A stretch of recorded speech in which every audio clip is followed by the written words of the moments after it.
Hey everybody. Okay, in this video, I'm gonna do my predictions for the qualifying round and the mini round robin tournaments.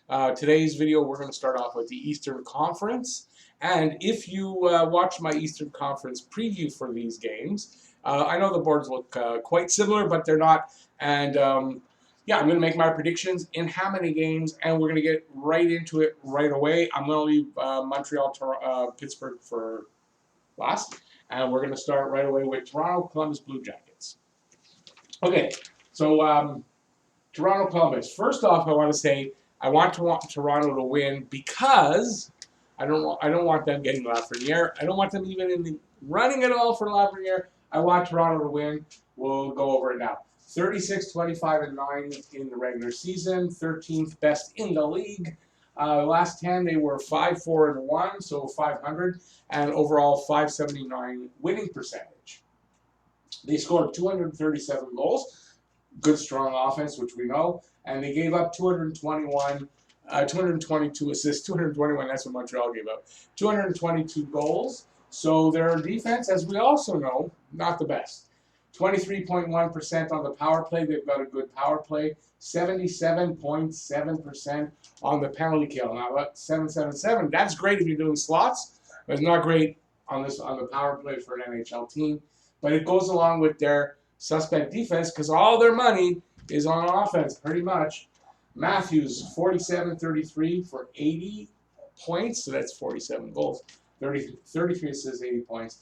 Tyson Barrie, 5 goals, 34 assists for 39 points. Kasperi Kapanen, 13 goals, 23 assists for 36 points. And Morgan Riley, 3 goals, 24 assists, 27 points. But Riley was injured, and he missed a number of games, like 20-odd games, I believe.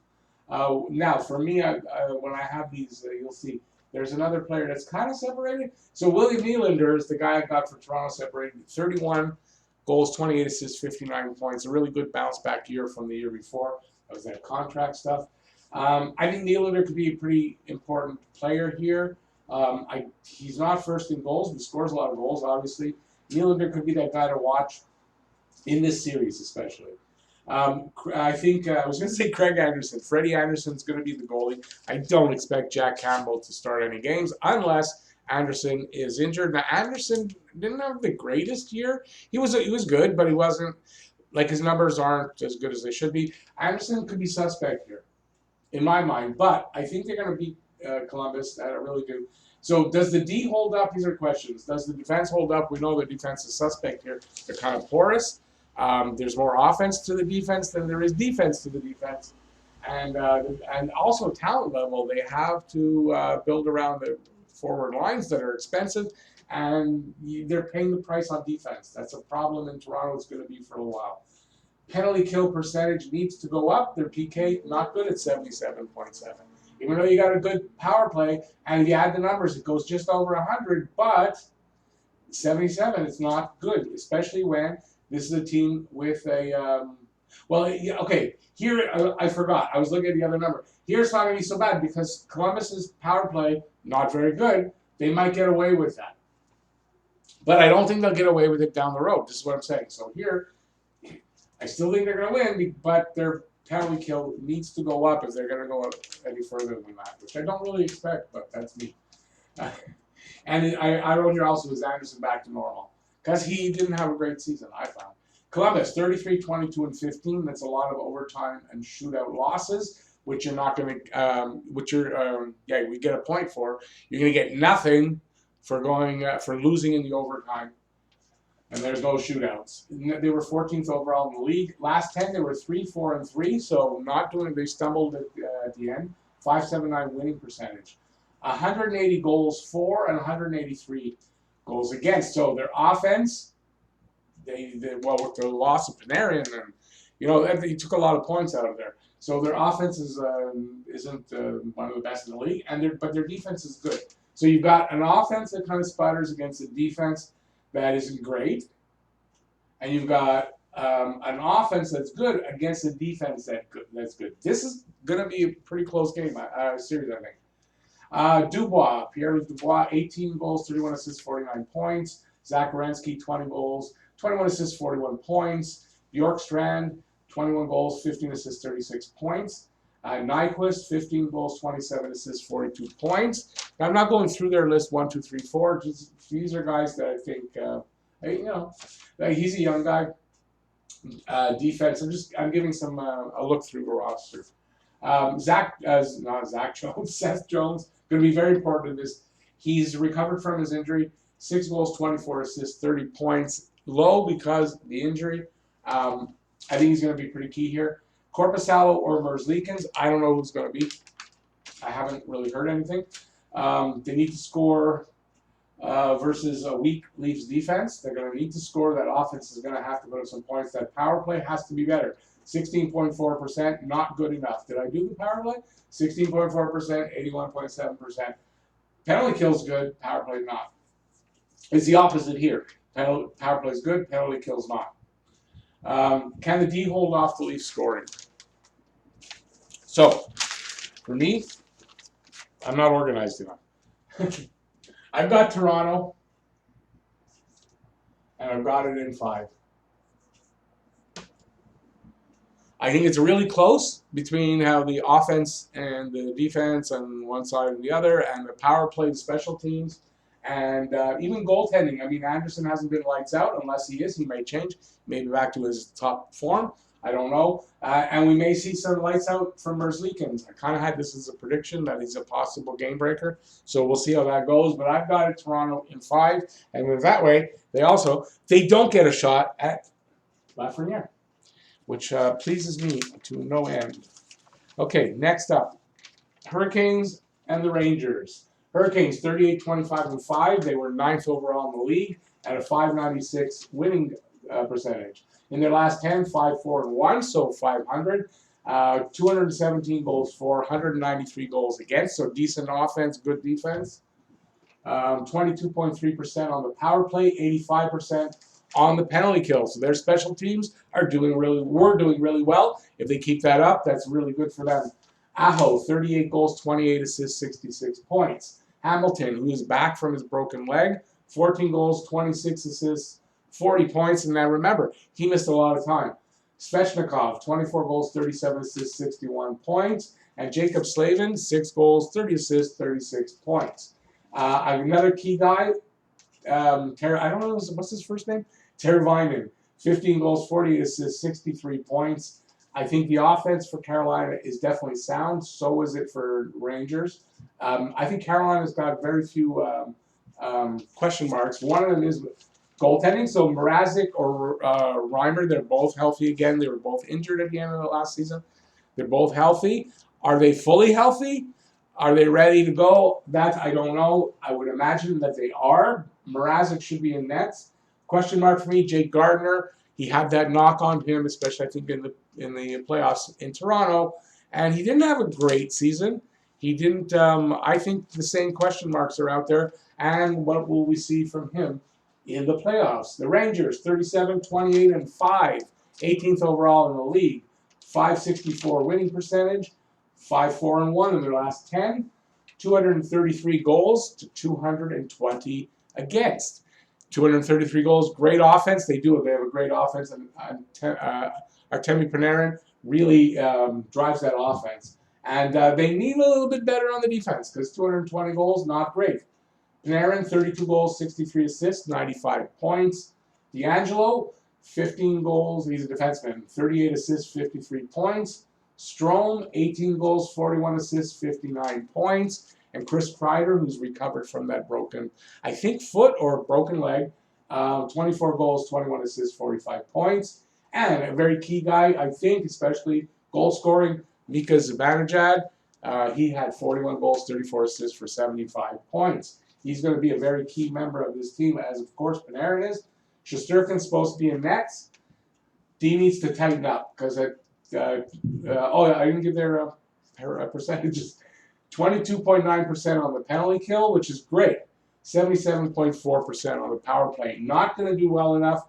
The D needs to tighten up, and that penalty kill needs to tighten up as well and put up some better numbers. And is Shesterkin for real? That's the only question. He's a young guy.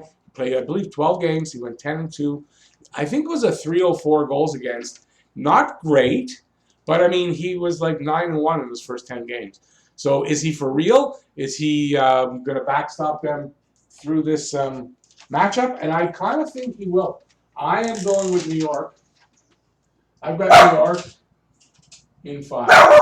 So does Ray. Ray agrees with that. Ray's telling you now. Ray has New York in 5. Is she going to shut up? She's going to shut up, so I don't have to pause. Okay, so this might be a running thing. Both series in 5. Reason why? I'm going to tell you why I think a lot of series might end in 5. They're all rusty. They're not having a huge training camp. They've been off for 4 months. And listen, in the off season, most guys can still skate and can go out and do things they couldn't in this break.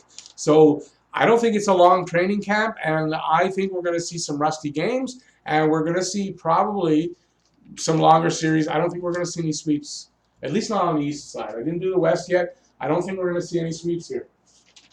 Okay, next one. Panthers, New York Islanders. So Panthers were 35-26-8, and they were 15th overall in the league. 565 winning percentage. They were 4-4-2 in their last 10, so almost 500. Scored 228 goals, good. Gave up 224, not so good. 21.5% on the power play, good. 78.5% on the penalty kill, not so good. Huberdeau, 23, 55, and 55. That's 23 goals, 55 assists, 78 points. Keith Yandel, 5 goals, 40 assists, 45 points. Vetrano, I can't remember his first name, Frankie Vetrano, 16 goals, 18 assists, 34 points. Could be he's a young guy. Might want to make his name for himself. This could be the year in the playoffs. Alexander Barkov, 20 goals, 42 assists, 62 points. Low number, but he was injured for a little bit during the season, so that's the reason. Mike Hoffman, secondary scoring. He scores 29 goals, 30 assists, 59 points. Could be very key here, getting some secondary scoring. And they have a pretty good defense on the aisle, so they're going to need their secondary scoring. Bobrovsky is going to be in nets. I don't expect Dreger or Montembeault. I don't think either one of those will be the starter. Bobrovsky is one of the question marks. He didn't have a great season. His numbers were not great. I think it was like an 899 or a 900 save percentage, and a high somewhere around 304, something like that for goals against. It wasn't good numbers. He was signed 7 years, $70 million, big money, long term. He did not perform. Will he? Is he going to be better? Don't know. It's a question mark. PK, 78.5% needs to be better, and the D in general, giving up 224 goals. It's going to have to be better, although Islanders don't score a lot. 35 wins, 23 losses, 10 overtime or shootout losses. They were 11th overall in the league, 588 winning percentage. In the last 10, 2-4-4, stumbled to the end. 189 goals for, not a lot. 190 against, good numbers. 17.5% on the power play, not great. 80.7% on the penalty kill, not great, but not bad. Barzal, 19 goals, 41 assists, 60 points. Pulock, 10 goals, 25 assists, 35 points. He's a defenseman. Anthony Beauvillier, 18 goals, 21 assists, 39 points. And Devon Taves, 6 goals, 22 assists, 28 points. I think he's an RFA or UFA. He's kind of playing for a contract, I believe. So is Barzal. And I think the guy who could make a difference on this team is Jordan Eberle. He had 16 goals, 24 assists for 40 points. Not awful, not his best, but I mean, he's a guy that's got a ton of experience, and he can, he's rested. He can make a difference here. So kind of look for Eberle to have a good series, and New York to maybe do well. Varlamov or Greiss, I haven't really decided, and I haven't heard either way. Varlamov started, I think, more games than Greiss in the regular season. But I think Greiss's overall numbers were better. So I don't know how it's going to go, but I think they're fine either way. Question marks, offense. 189 goals for is very low for the league. And their power play at 17.5% needs to be a little better, especially in the playoffs. You want to win, go far, you need a good power play. You really do. So I'm leaning towards, I think I'm taking the Islanders in 5. I said this might be a pattern. Next up is the big one everyone's waiting for. Man, time is even good. Montreal and Pittsburgh are going on this side. Montreal 31-31-9. That's 500 in the NHL these days. It's not really 500, but in the NHL it is. 24th overall. They were the final team in the qualified for the this tournament. In the last 10, 4-5-1, so not great. 500 winning percentage. They scored 212 goals and gave up 221 at different times in the season. That number was more goals than goals against, but the defense kind of, you will see, it wasn't great. Their power play wasn't great overall, 17.7%. Better on the road, much better on the road. One of the top power plays in the league on the road, and not so much at home. We'll see, do they feel like they're on the road, or do they feel like they're at home? And we'll see how that power play does. I know they're working on new systems and some new people on the power play, so I'm hoping for good stuff for the power play. 78.7% on the penalty kill. Not great at times. Their penalty kill was great. When January rolled around for the first probably 2 months, they had one, if not the best penalty kill, I think, in the league, and it just didn't keep going that way. Tatar, 22-39 for 61 points. Petrie, 11 goals, 29 assists for 40 points. Nick Suzuki, who, if you want to check out my video, I just did a video yesterday on why Nick Suzuki will be a point-a-game player. 13 goals, 28 assists for 41 points. And Max Domi, 17 goals, 27 assists for 44 points. And the guy here who might actually, I think I might have forgotten about him in that last video, the preview one, he might be one of the guys who could be the biggest difference. And that's Jonathan Drouin. He had 7 goals, 8 assists for 15 points in his first 19 games. He played 27 games overall. When he came back, those 8 games he played, he didn't have any points. He wasn't feeling 100% comfortable. He wasn't 100% healed. He is now. He looks fantastic on the ice in the highlights I've seen from Phase 2, and I haven't seen anything in camp yet. He's looked fantastic. Drouin could be kind of the hugest. Yeah, I'm sounding like somebody in the States. The biggest difference here could be Drouin. He's got the ability, he's got the talent, he could make the biggest difference. So like I said, no points after coming back, so that's all in the first 19 games before the injury. In nets, without a doubt, unless he's injured or, predisposed himself for some reason, is going to be Carey Price. Without a doubt, I think Primo will back him up. That's my personal opinion. And I got it wrong in the video the other day. It wasn't Lindgren that got hit by the Weber puck. It was McNiven, but I saw it on Twitter. I guess the person had put Lindgren, so I thought it was Lindgren, but I found out later that it was McNiven. But it'd be Price and Primo, I really think. Now, for here, the question marks, the trade deadline deals, that's going to kind of hurt them. You got to think that's going to kind of hurt them, that they gave up guys that they probably wouldn't have if they knew they were going to make something, the playoffs or this tournament. But I mean, they wouldn't have known, right? Special teams, I think special teams are a problem, and they're going to have to fix it. They're working on it, from what I understand, big time. And that's going to be a question mark until we see how they play. And a healthy KK, Mete, and Juleson, I think, can only help. KK looks like he's healthy. He's doing really good in camp so far. I think he's got a spot on the team. Mete could be the biggest difference for that defense. Playing with Petrie might create an actual top 4, because without, Mete was still hurt, you don't really have a legitimate top 4 at all. And, yeah, I think Mete could be a big part of that. And Noah Juleson seems like might get an actual shot, despite what I had said about his delayed development. And we'll see. All the best. I hope he actually is playing that well, that he actually gets a shot at it. It's only good news for Montreal. Pittsburgh, 40-23-7. They are actually 7th overall in the league, and they have to be in this tournament. That's why they were so pissed off about having to play Montreal and Carey Price, because they should have probably been one of the teams that got a bye, considering they were 7th overall.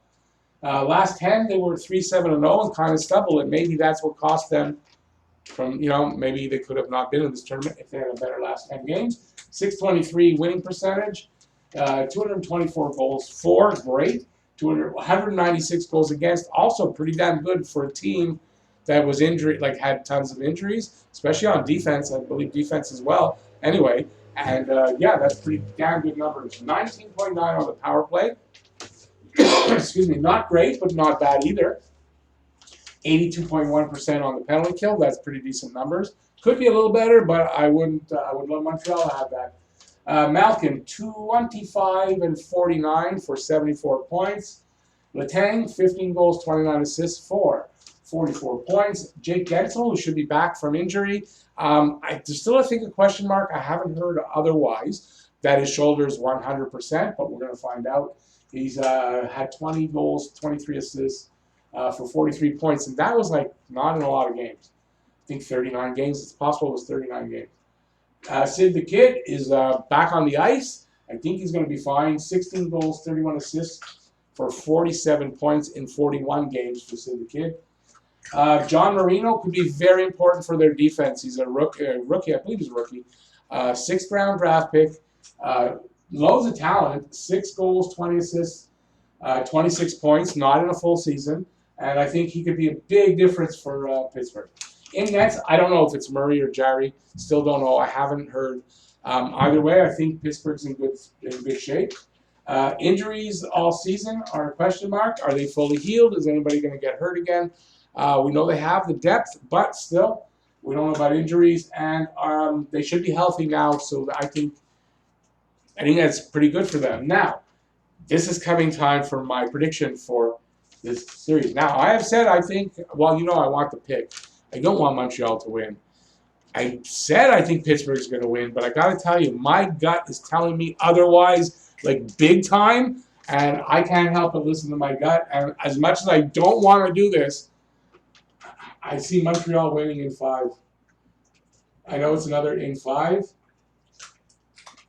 This is not a joke, and it's not to be controversial. My gut is telling me big-time Montreal wins. I've seen these things happen. Montreal's bad luck in a way because that pick, they're going to win. They're going to beat Pittsburgh. It's just set up like that. It shouldn't happen. Pittsburgh should win here, and I just have this feeling Montreal's going to win. So I'm going to go with that because that's what my gut is telling me, Montreal in 5. There you go. I'm going to take a break. I'm going to put up the round robin, do that quickly, and I'll be right back. All right, so let's get through these guys. Well, I'll start here. Boston, 44, 14, and 12. First overall in the regular season.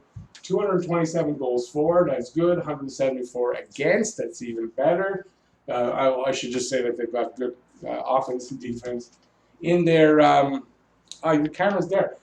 In their last 10, they were 7-3-0, so that's pretty good. Probably the best record of the other ones that I read. 714 winning percentage, 25.2 on the power play, and 84.3 on the penalty kill. Tampa Bay, 43, 21, and 6. They were fourth overall. 245 goals for, great offense, 195 against, good defense.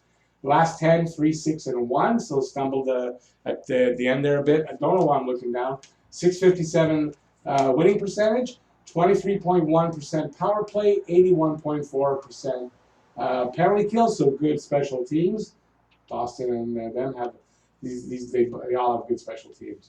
Washington, 41, 20, and 8, 5th overall.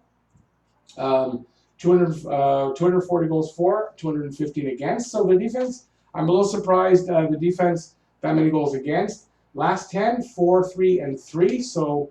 It's not great. 652 winning percentage, 19.4% on the power play. I think that's the lowest one of these guys. 82.6 on the penalty kill.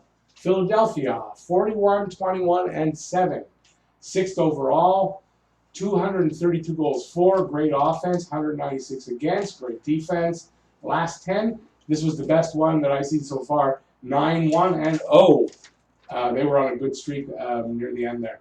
645 winning percentage, 20.8% on the power play, and 81.8% on the penalty kill. So, how do I think this is going to end up in the... Okay, I think Boston is going to go 1 and 2 and end up in 3rd. I think Washington is going to go 1 and 2 and end up in 4th.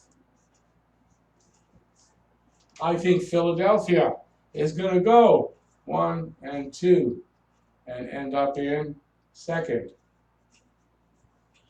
And that means I think Tampa is going to go 3-0 and end up in first. I think Tampa's got a lot to prove here, and this is my opinion, and I think we're going to see them try to do that here in this round robin. So I think they're the only team that is going to have no losses, and they're the only team is going to have more than one win in the round robin tournament. So that's how I think it's going to end up. So when after the qualifying round, I think we ended up with Tampa in first, Philadelphia, Boston, Washington. That would mean, I believe that would mean if Montreal beats Pittsburgh, they go on to play Tampa Bay. Not great. So, yeah, there you go. So that's it. There's my video. If you liked it and you didn't think it was too long, give it a thumbs up. And while you're there doing that, head down to the comment section. Leave me any comments about what you think about anything I have up here and about my pick for Montreal to beat Pittsburgh. Reluctantly, I don't really want that to happen, but my gut says they're going to do it. And that's just the way I think it's going to happen. And let me know in the comment section any of that. And if you haven't already, please subscribe, ring that notifications bell, and that'll get you more videos like this and your daily fix of Blue Blanc Rouge right here at Talkin' Habs. So thanks for watching, everybody. I do appreciate that. Please stay safe out there. Wear a mask when you're out in public, and you'll be back here watching more Talkin' Habs videos that way. And I think that's it. And so peace out. I will see you next video. Members, if you're watching, probably don't have time. Members only live stream tonight. So join if you want to be in that join member. It's down there. Hit the join button. See you later. Have a great night, everybody. Bye, y'all.